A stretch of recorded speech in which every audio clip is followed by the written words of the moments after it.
ಪ್ರೇಯಸಿಯನ್ನ ನೋಡಿ ಮಾತನಾಡಿಸ್ಕೊಂಡು ಹೋಗಬೇಕು ಅಂತ ಬಂದಂತ ಯುವಕನ ಭೀಕರ ಕೊಲೆ ನಡೆದು ಹೋಗಿದೆ ಅನ್ನುವಂತ ಗಂಭೀರ ಆರೋಪ ಕೇಳೋದಕ್ಕೆ ಸಿಗ್ತಾ ಇದೆ. ಅಬ್ದುಲ್ ಹುಸೇನ್ 29 ವರ್ಷ ಮೃತಪಟ್ಟಿರುವ ಯುವಕ ಅಂತ ಗುರುತಿಸಲಾಗ್ತಾ ಇದೆ. ಬೆಂಗಳೂರಿನ ಹೆಗ್ಗನಹಳ್ಳಿ ಗಜಾನನ ನಗರದಲ್ಲಿ ಈ ಘಟನೆ ನಡೆದಿದೆ. ಪ್ರಮುಖವಾಗಿ ಬ್ಯಾಡರಹಳ್ಳಿಯ ಚೇತನ ಸರ್ಕಲ್ನಲ್ಲಿದ್ದ ಈ ಗೋಡೌನ್ ಯುವತಿಯ ಮನೆ ಬಳಿಯಲ್ಲೇ ಇದ್ರಂತೆ.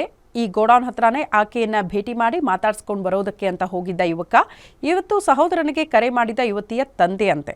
ಅಬ್ದುಲ್ ಆತ್ಮಹತ್ಯೆ ಮಾಡ್ಕೊಂಡಿದ್ದ ಅಂತ ಯುವತಿ ತಂದೆ ತಿಳ್ಕೊಂಡಿದ್ರಂತೆ. ಆ ರೀತಿನೇ ಮಾಹಿತಿ ಅವರಿಗೆ ಕೊಟ್ಟಿದ್ರು ಅಂತ.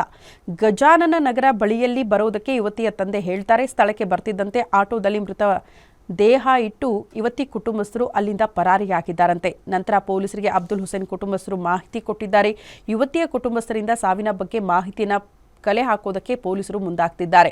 ಮೇಲ್ನೋಟಕ್ಕೆ ಅಬ್ದುಲ್ ಹುಸೇನ್ ಆತ್ಮಹತ್ಯೆ ಮಾಡಿಕೊಂಡಿರೋದು ಬೆಳಕಿಗೆ ಬಂದಿದ್ರೂ ಕೂಡ ನೇಣಿನಿಂದ ಇಳಿಸಿ ಆಸ್ಪತ್ರೆಗೆ ಕೊಂಡೊಯ್ಯುವಾಗ ಯುವತಿಯ ಕುಟುಂಬಸ್ಥರು ಮುಂದಾಗಿದ್ದಾರೆ. ಗಲಾಟೆ ಆಗಿರಬಹುದು, ಆ ಭಯಕ್ಕೆ ಆಟೋದಲ್ಲಿ ಬಿಟ್ಟು ಅಲ್ಲಿಂದ ಹೋಗಿರಬಹುದು ಅನ್ನುವಂಥ ಶಂಕೆ ಕೂಡ ಇದೆ.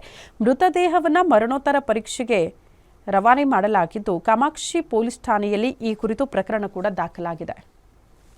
ಏನಪ್ಪ ಮದ್ವೆ ಆಗ್ತೀಯಾ ಇಲ್ಲ ತಾಯಿಗೆ ನೋಡ್ತೀಯಾ ಏನ್ ಮಾಡ್ತೀಯಾ ಸ್ವಲ್ಪ ಸರಿಯಾಗಿ ಹೇಳು, ಇಲ್ಲಾಂದ್ರೆ ಬೇರೆ ಹುಡುಗಿ ನೋಡೋಣ ಅಂತ ಹೇಳ್ಬಿಟ್ಟು ಈ ವಯಸ್ಸು ಆಗ್ಬಿಟ್ಟಿದೆ ನಿಮ್ಗೆ, ಬೇರೆ ಹುಡುಗಿ ನೋಡ್ಬಿಟ್ಟು ಮದ್ವೆ ಮಾಡೋಣ ಇವಾಗ ಯಾರಿದ್ದಾರೆ ನಮ್ಗೆ ಅಂತ ಹೇಳಿದಕ್ಕೆ ಒಂದ್ ಸ್ವಲ್ಪ ದಿನ ತಡೀರಿ, ಅಲ್ಲಿ ಅಂಗಡಿ ಗೋಡನ್ ಓಪನ್ ಮಾಡಿದೀನಿ ನಾನು, ಆ ಗೋಡನ್ ಓಪನ್ ಮಾಡಿ ಅದೇನೋ ಮಾಡ್ಬಿಟ್ಟು ನಾನು ಮದ್ವೆ ಆಗ್ತೀನಿ, ನನ್ನ ಸ್ವಂತ ದುಡ್ಡಿಂದ ನಾನು ಎಲ್ಲ ಮದ್ವೆ ಆಗ್ತೀನಿ, ನಾನು ಒಡವೆ ಎಲ್ಲ ತಗೊಂಡು ಅವ್ರ ಮನೆಯಲ್ಲೇ ಇಟ್ಟಿದ್ದೀನಿ ಅಂತ ಹೇಳ್ಬಿಟ್ಟು ಎಲ್ಲ ಹೇಳ್ತಾ ಟೈರು ಸ್ಟೆಪ್ನಿ ಅದು ಡಿಕ್ಸು ಎಲ್ಲ ತಗೊಂಡ್ ಬಂದವನೆ.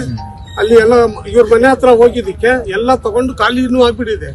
ಅಲ್ಲಿ ಏನ್ ಮಾಡಿದಾರೆ ಹೆಂಗ್ ಬಟ್ ಸಾಯಿಸಿದಾರೆ ಗೊತ್ತಿಲ್ಲ ಸರ್. ರೋಡಿಗೆ ತಗೊಂಡ್ ಬಂದು ಮಿಸ್ ಆಗ್ಬಿಟ್ಟು ಅವ್ರೆಲ್ಲ 3 ಜನನು ಓಡೋಗಿದ್ದಾರೆ ಸರ್. ಇಲ್ಲಿಂದ 4 ಜನ ಬಿಟ್ಟು ಓಡೋಗಿದ್ದಾರೆ ಸರ್. ಇಲ್ಲಿಂದ ಎಲ್ಲ ಬಿಟ್ಟು ಓಡೋಗಿದ್ದಾರೆ. ಇವಾಗ ಕಾಯ್ದೆ ಯಾರು ಇಲ್ಲ. ಪೊಲೀಸವ್ರಿಗೆ ಹೇಳ್ಬೇಡಿ ಅಂತ ಹೇಳ್ತಾರೆ. ಆ ಹುಡುಗರು ಅವ್ರ ತಾಯಿ ಅವ್ರ ಅಪ್ಪ ಅವ್ರ ತಮ್ಮ ಪೊಲೀಸ್ ಮರ್ಯಾದೆ ಹೋಗುತ್ತೆ ಪೊಲೀಸವ್ರಿಗೆ ಹೇಳ್ಬೇಡಿ. ಏನಪ್ಪಾ ಮದ್ವೆ ಆಗ್ತೀಯಾ ಇಲ್ಲ ತಾಯಿಗೆ ನೋಡ್ತೀಯಾ ಏನ್ ಮಾಡ್ತೀಯಾ ಸ್ವಲ್ಪ ಸರಿಯಾಗಿ ಹೇಳು, ಇಲ್ಲಾಂದ್ರೆ ಬೇರೆ ಹುಡುಗಿ ನೋಡೋಣ ಅಂತ ಹೇಳ್ಬಿಟ್ಟು ಈ ವಯಸ್ಸು ಆಗ್ಬಿಟ್ಟಿದೆ ನಿಮ್ಗೆ, ಬೇರೆ ಹುಡುಗಿ ನೋಡ್ಬಿಟ್ಟು ಮದ್ವೆ ಮಾಡೋಣ ಇವಾಗ ಯಾರಿದ್ದಾರೆ ನಮ್ಗೆ ಅಂತ ಹೇಳಿದಕ್ಕೆ ಒಂದ್ ಸ್ವಲ್ಪ ದಿನ ತಡೀರಿ, ಅಲ್ಲಿ ಅಂಗಡಿ ಗೋಡನ್ ಓಪನ್ ಮಾಡಿದೀನಿ ನಾನು, ಆ ಗೋಡನ್ ಓಪನ್ ಮಾಡಿ